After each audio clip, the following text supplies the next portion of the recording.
तो साथियों, IAS warriors में स्वागत है। बहुत दिनों के बाद फिर से मिल रहा हूँ मैं। परसों हमने आपसे मुलाकात की थी और कल का पूरा दिन आपको पता ही है, वो में बीत गया था। लेकिन आपको पता है कि मेहनत कभी जाता नहीं है और स्टूडेंट का समर्पण और शिक्षकों का समर्पण कभी व्यर्थ नहीं जाता है। तो इसी संदर्भ में पहली बार सत्ता पक्ष की ओर से पहली बार स्टूडेंट से बात करने की कोशिश की गई और उसमें जो सीएम के मुख्य सचिव हैं, बिहार सरकार के जो मुख्य सचिव हैं, कि सामने 4 सूत्री बच्चों के द्वारा मांग रखी गई है, क्या री एग्ज़ाम होने तय है, इस पे हम लोग डिस्कस करेंगे। और जो 4 सूत्री मांग था स्टूडेंट का, उस पे हम लोग डिस्कस करेंगे क्या क्या 4 सूत्री मांग है इनकी। ठीक है, तो चलिए सेशन को स्टार्ट करते हैं। जैसे कि आप देख पा रहे होंगे कि आकाशवाणी समाचार जो पटना है वहाँ से ये ट्वीट किया गया है और अब नीचे आप वहाँ आकाशवाणी समाचार का देख रहे होंगे आप कि बिहार के मुख्य सचिव अमृतलाल मीणा जो है बीपीएससी मुद्दे पर आंदोलन कर रहे परीक्षार्थियों के साथ मुलाकात के बाद सौंपा ज्ञापन। ठीक है, तो इसमें ज्ञापन सौंपी गई है और क्या किन किन बातों पे उन्होंने क्या क्या डिस्कशन किया। रही बात राजनीतिक पार्टी का, कोई राजनीतिक पार्टी कुछ करे, हम लोगों को उससे मतलब नहीं है, हमारी मांग किसी तरह पूरी होनी चाहिए। चलिए इसको जूम करके थोड़ा सा देखते हैं कि इसमें किस किस बातों पर डिस्कशन किया गया है। ठीक है, तो यहाँ पे प्रेस विज्ञप्ति जारी की गई है जिसमें बताई गई है, पहला मांग है कि परीक्षार्थियों के 11 सदस्यीय प्रतिनिधि मंडल ने मुख्य सचिव से मिलकर 17वीं बिहार लोक सेवा आयोग परीक्षा के संदर्भ में मांग पत्र समर्पित किया। ठीक है, इसमें पहला मांग क्या है, इसमें सीधे 2 नंबर से मांग दिखा रहा है क्या? हमको लग रहा है कि इसमें टोटल मांग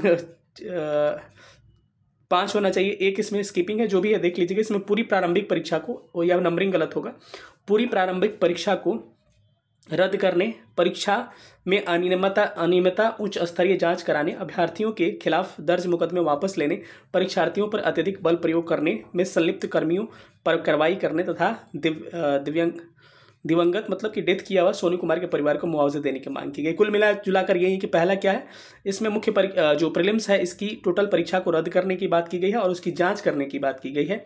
उसके अलावा जो परीक्षार्थी का एफआईआर वगैरह हुआ है उसको वापस लेने की बात की गई है और पुलिस प्रशासन के द्वारा जो अत्यधिक बल का प्रयोग किया गया है उन पे कार्रवाई करने की आवश्यकता है। और जो डेथ कर गए हैं सोनू कुमार, जो सुसाइड किए हैं, उनके परिवार को 10 लाख रुपये देने की बात इसमें मांग की गई है। ठीक है, अगला मांगे कि मांग पत्र समर्पित करने के क्रम में बापू परीक्षा केंद्र के अलावा कुछ अन्य परीक्षा केंद्रों के संबंध में मुद्दे समर्पित किए गए हैं। मतलब कि इसमें और भी कुछ सेंटर्स पे जो गड़बड़ी हुई है उसको इसमें दिखाने की कोशिश की गई है।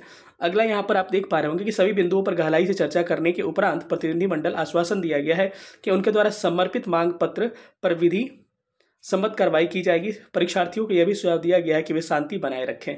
ठीक है, तो आप कुल मिला जुला कर ये मांग का नंबरिंग नहीं है, मांग मेनली क्या है, मांग आपका यही है कि परीक्षा को रद्द किया जाए। पहला मांग है परीक्षा को रद्द किया जाए। दूसरा मांग है कि परीक्षा में जो अनियमितता हुआ है उसका जांच किया जाए, जो भी गड़बड़ियां हुई है। तीसरा मांग है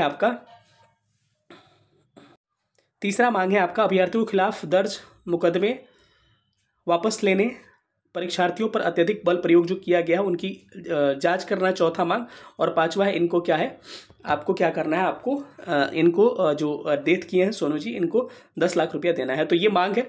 अब मुझे ये लग रहा है कि सरकार के तरफ से जब तक उनको लग रहा था कि हमको एग्ज़ाम कैंसिल नहीं करना है, उन्होंने मांग पर बिल्कुल ध्यान ही नहीं दिया, इनसे मांग लिया ही नहीं। लेकिन हमको ऐसा प्रतीत हो रहा है, ऐसा प्रेडिक्शन है, क्योंकि हम लोग पॉजिटिव ही सोचेंगे कि अगर सरकार के द्वारा कुछ कवायद उधर से की गई है तो कहीं ना कहीं ये लोग कहे हैं कि कुछ ना कुछ हम आपको क्या करेंगे, पॉजिटिव न्यूज़ देंगे इसके बारे में और इस पर विधि सम्मत कार्रवाई करके हम आपको जो भी हाल होगा इसका निकालने की कोशिश करेंगे।